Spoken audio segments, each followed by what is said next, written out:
guys, welcome back to my channel. I am back with another plant video. Today I'm going to be doing my semi-hydro video today, so I'm going to go ahead and just get right into it because I foresee this being a long video. So what is semi-hydro? Semi-hydro or semi-hydroponics is basically just a way of growing your plants without using soil. So people will often use a porous substrate such as perlite or LECA. There are some other substrates that I'm not 100% sure what they are, and they will add nutrients to these substrates and they'll pretty much just grow the plant in it. So that's basically what that is. I use LECA. LECA is pretty much just a fancy acronym to say clay balls. They are just clay balls. I use clay balls.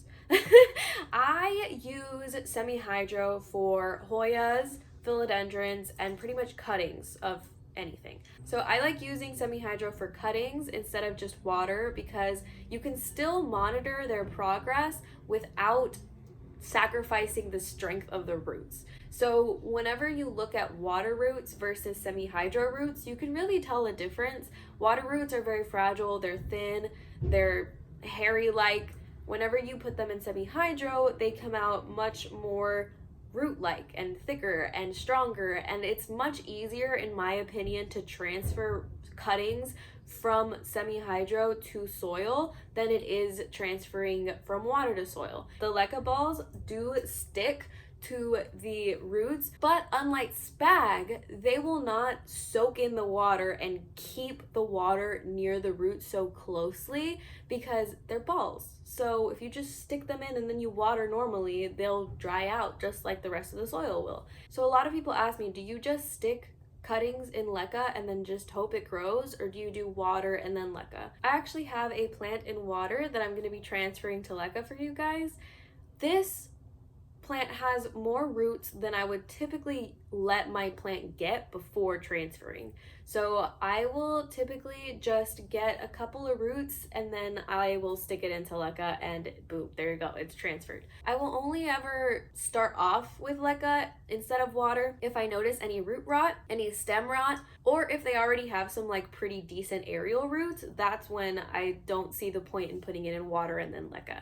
My system when it comes to nutrients, as embarrassing as it is, I'm very laissez-faire when it comes to nutrients, and please don't hate me. I know that it's not the best thing for my plants. I know that I shouldn't be doing it this way, but I do, and I am just gonna be sharing my experience with you guys because this is what I do, this is what's worked for me, and it's worked for me so far, but in no way am I telling you guys that this is the right way to do it, because I know that it's not.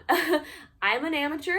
I've only had my plants in LECA for about 4 or 5 months maybe. I actually don't know exactly how long it's been, but I've not had my plants in LECA for that long, and I do have unsuccessful stories of transferring plants to LECA. So please take everything that I say with a grain of salt. This is really for the beginners and for the amateurs like me that want to start off and experiment with LECA. If you are an expert at LECA and you know exactly what you're supposed to do, and if you have your plants thriving in LECA and you want to share your experience, please leave it in the comments down below. Be nice. Don't be super critical.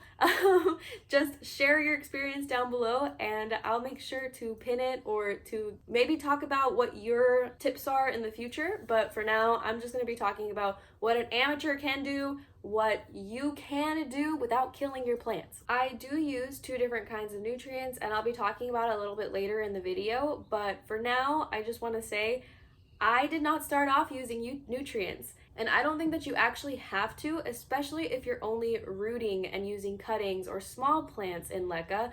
I don't think it's 120,000% necessary to start off with nutrients, but it is recommended. I actually plan on transferring my cuttings to soil in the spring. I plan on really just using this semi-hydro method for rooting for small plants and not necessarily transferring all of my plants in soil to LECA. I just wanted to be forward with you guys about that. I don't plan on having my plants living in LECA for the rest of their lives. I like putting Hoya and philodendron into LECA because they seem to do the best in LECA in my opinion. My Hoyas especially are doing amazing in LECA, and I think the reason for that is because Hoyas can go a little bit longer without feeding. They're not heavy feeders. I know that there are so many people out there who have like massive Hoyas, and they admit that they've like never fed their Hoyas in like the 10 years that they had them, which obviously isn't the ideal situation, but Hoyas can withstand that kind of stuff, and they also can feed through their leaves. You can just spray them instead of having to add anything to your water, even though you should still add stuff to the water, but you can spray them and it should also be happy. That's why I really like Hoyas in semi-hydro, but philodendron on the other hand are ones that I believe that I am almost definitely going to be transferring back into soil. They'll definitely start to show you when they're unhappy, so I feel like whenever it's in LECA, it just adds to the stress, and they're just a little bit more maintenance when it comes to putting them in semi-hydro. So now with all that said, what are the basics of semi-hydro? What are you going to need? So you're going to be wanting some sort of porous substrate like LECA. You can find it on Amazon. You can also use perlite. I've known several people who use perlite. And there's also cocoa husks. I don't know if you guys knew this, but I didn't know it either until a seller sent me a cutting with cocoa husk in this semi-hydro pot. This, oh my goodness gracious. Okay, well she needs a repotting. Do you guys see those roots? Holy cannoli.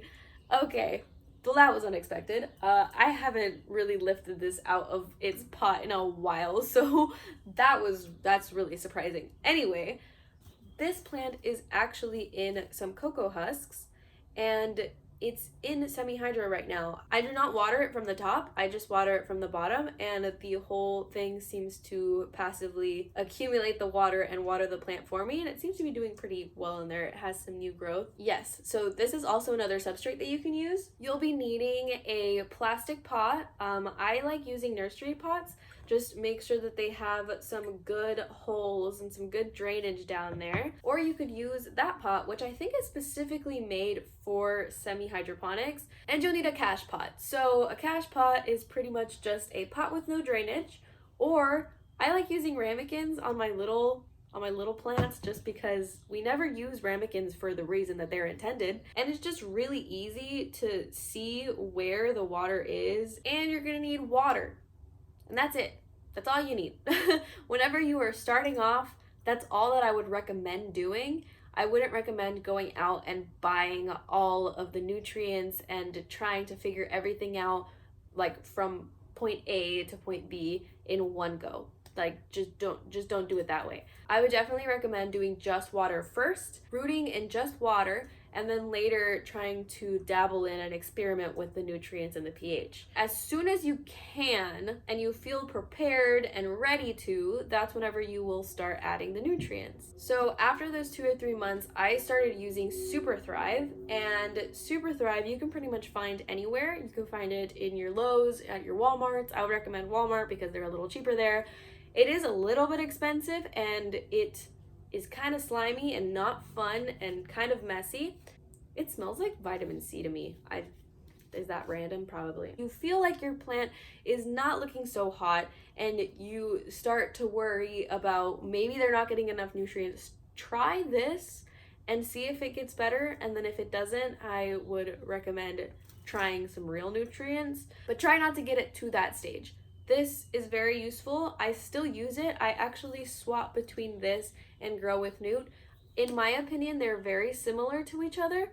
Grow with Newt isn't necessarily something that I would consider a replacement for the nutrients that you'd be getting with like a specific semi-hydro nutrient. It is amazing. My plants still love it. But in my opinion, if you read the ingredients are not the same as an actual fertilizer. It's just a plant food. It's like plant extras. These two are very similar to me. I do prefer Grow with Newt, but I do want to mention that I do get this stuff for free. Just because I get this for free doesn't mean that my opinion about it is not true. I really like this stuff. It's cool. It's very easy to do. The water isn't disgusting the way that this ends up. For some reason, this only lasts like about a day before the water starts getting gross. I like this better, basically what I'm trying to say. But if you're in a pickle, or if you don't feel like purchasing this online, because I do know that this is a subscription, it's about $9 a month. But if you don't like this, or you don't feel like paying the $9 a month, you can just go ahead and email and cancel your subscription. But yeah, this is online and this is a little bit easier to get, so I would understand why more people would lean towards doing this.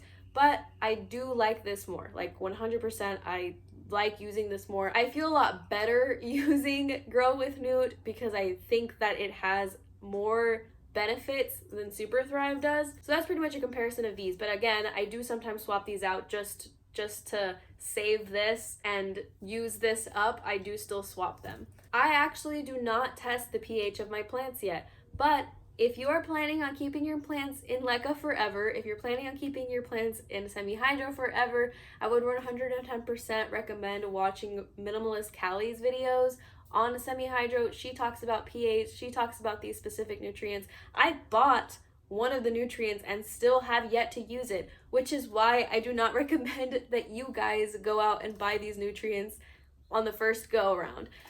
Again, I'm a beginner. It's 110% recommended that you check your pH, that you check your nutrients. But if this is your first time doing semi-hydro, I would recommend with cuttings, small plants, just water, just Grow with Newt, just Super Thrive, and then being more knowledgeable and doing the research on the pH and on the nutrients, and maybe saving up to get those nutrients and to get the different pH testing kits.